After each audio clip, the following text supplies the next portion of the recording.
Setiap pemimpin di Indonesia selalu mewariskan hutang negara. Hal ini lumrah, karena mayoritas negara di dunia ini punya hutang luar negeri. Mungkin sudah ada informasi berapa hutang luar negeri Indonesia yang diwariskan kepada rakyat di Indonesia. Dari beberapa bahasan, untuk saat ini hutang peninggalan Presiden Joko Widodo yang terbanyak. Hal ini diukur dari penambahan nilai, dan juga nominal dalam rupiah. Di sini, saya akan kembali membahas siapa pemimpin yang paling banyak mewariskan hutang negara pada rakyat Indonesia. Namun saya akan membahasnya dalam satuan US dollar, di mana nilai tersebut sesuai dengan kurs rupiah di masa akhir jabatan presiden.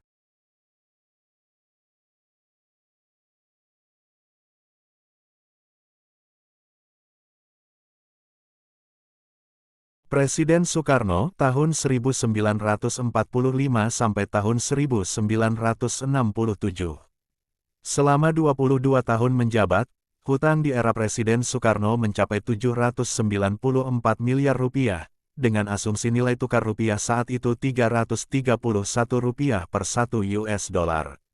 Dalam satuan dolar, hutang yang ditinggalkan Presiden Soekarno mencapai 2,4 miliar dolar. Presiden Soeharto tahun 1967 sampai tahun 1998. Presiden Soeharto menjabat selama 32 tahun. Di era beliau, banyak sekali pembangunan, baik pembangunan infrastruktur maupun pembangunan sumber daya manusia. Namun sayang, di tahun 1997 terjadi krisis moneter di wilayah Asia Tenggara, termasuk Indonesia. Nilai tukar rupiah merosot, badai PHK terjadi, dan desakan dari sebagian rakyat untuk turun. Akhirnya, pada tahun 1998, Presiden Soeharto mengundurkan diri sebagai Presiden Republik Indonesia sekaligus berakhirnya era Orde Baru. Hutang di era Presiden Soeharto mencapai 551 triliun rupiah, atau setara dengan 33 miliar dolar, dengan nilai tukar rupiah terburuknya yang mencapai 16.800 rupiah per 1 US dollar. Presiden B.J. Habibie tahun 1998 sampai tahun 1999. Menjelang reformasi, beliau adalah wakil dari Presiden Soeharto. Sebelumnya, beliau adalah menristek di era Orde Baru. Selain itu, beliau sempat menjabat sebagai Ketua ICMI, Ikatan Cendekiawan Muslim Indonesia, sebelum akhirnya menjadi Wakil Presiden Republik Indonesia. Setelah Pak Harto mengundurkan diri, beliau menjabat sebagai Presiden selama setahun sebelum akhirnya pemilu pertama di era reformasi dilangsungkan. Hutang di era pemerintahan B.J. Habibie 939 triliun rupiah, yang jika dikonversikan menjadi dolar Amerika, dengan nilai tukar rupiah mencapai 6.500 rupiah per 1 US dollar berjumlah 144.461.538.462 dolar Amerika. Presiden Abdurrahman Wahid tahun 1999 sampai tahun 2002. Setelah pertanggungjawaban Presiden Habibie ditolak MPR, akhirnya pada tahun 1999 diadakan pemilu pertama di era reformasi, dan dimenangkan oleh pasangan Gus Dur Megawati.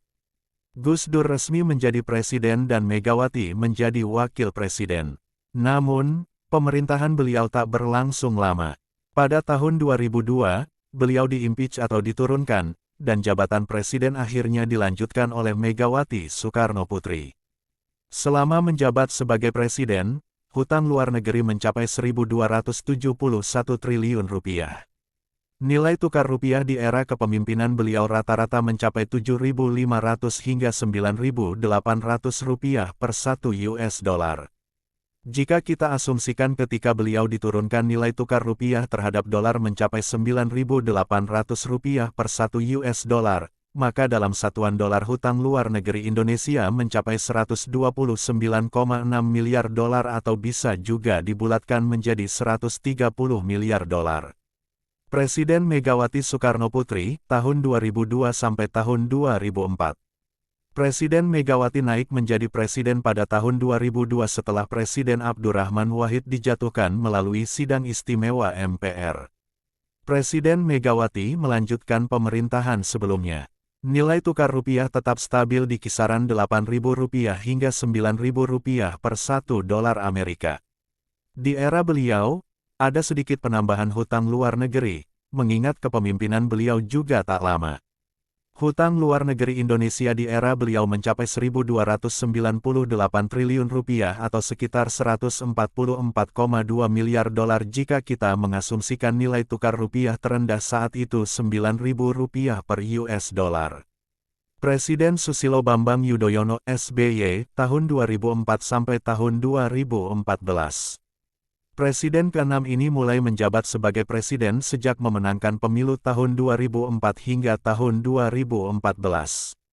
Presiden ini saya anggap sebagai presiden yang multitalenta, mengingat kemampuannya yang beragam. Mulai seni, memiliki tim voli, kemampuan bahasa asing, hingga kemampuan politik dan ekonominya yang bagus. Selama 10 tahun pemerintahannya, nilai tukar rupiah sangat stabil di kisaran Rp9.000 hingga Rp10.000 per US dollar.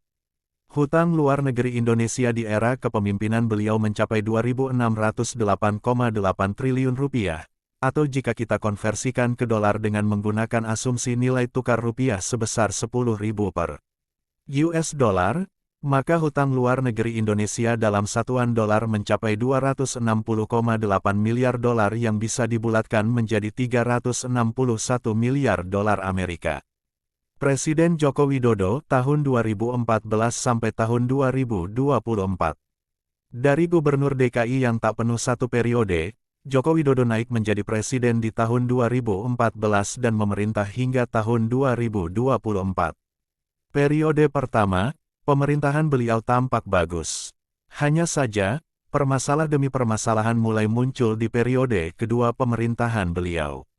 Nilai tukar rupiah yang terus anjlok, kemiskinan meningkat, korupsi kolusi dan nepotisme yang semakin merajalela, dan masih banyak lagi. Puncaknya, penghargaan dari OCCRP sebagai finalis pemimpin terkorup nomor 3 dunia pun disematkan pada Presiden Joko Widodo.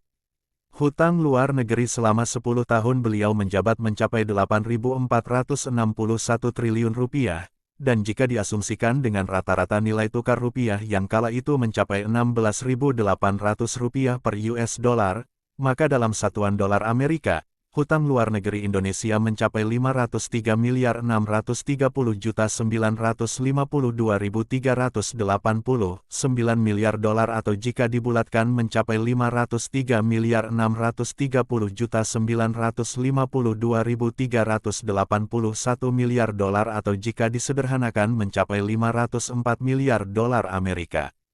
Hutang inilah yang nantinya ditanggung oleh pemerintahan selanjutnya di samping berbagai kerusakan selama 10 tahun pemerintahan Joko Widodo.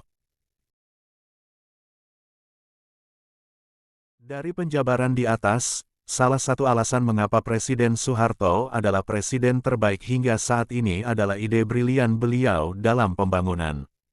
Tak hanya kemampuan militernya, beliau mempunyai perhitungan ekonomi yang luar biasa hebat. Di antara semuanya, beliau adalah presiden yang paling mampu memanfaatkan hutang negara secara efisien dibandingkan dengan presiden setelahnya. Bagaimana dengan Presiden Soekarno? Secara diplomasi, beliau memang hebat. Bahkan, banyak yang hingga kini begitu mengkultuskannya. Namun, kelemahan beliau adalah tidak mampu mengelola ekonomi.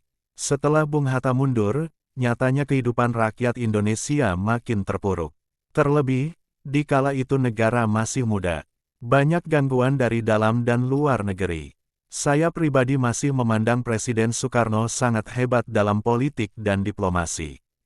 Dan, presiden terburuk dalam sejarah Indonesia menurut saya adalah Presiden Joko Widodo. Mengapa? Karena selain penambahan hutang yang besar, hasilnya bukan membuat kehidupan rakyat makin baik malah makin hancur. Mungkin, hanya buzzer dan pendukungnya yang hidup layak. Selain itu, kita juga tak pernah lupa dengan prestasi Presiden Jokowi sebagai salah satu pemimpin terkorup di dunia versi OCCRP. Demikian penilaian saya pribadi. Saat ini, Indonesia telah mempunyai presiden baru, yaitu Bapak Prabowo Subianto. Semoga kepemimpinan beliau mampu membuat bangsa ini lebih baik lagi, dan semoga Bapak Prabowo Subianto mampu mengikuti jejak kesuksesan pemerintahan Presiden Soeharto. Mungkin ada dari audiens yang punya pendapat sendiri.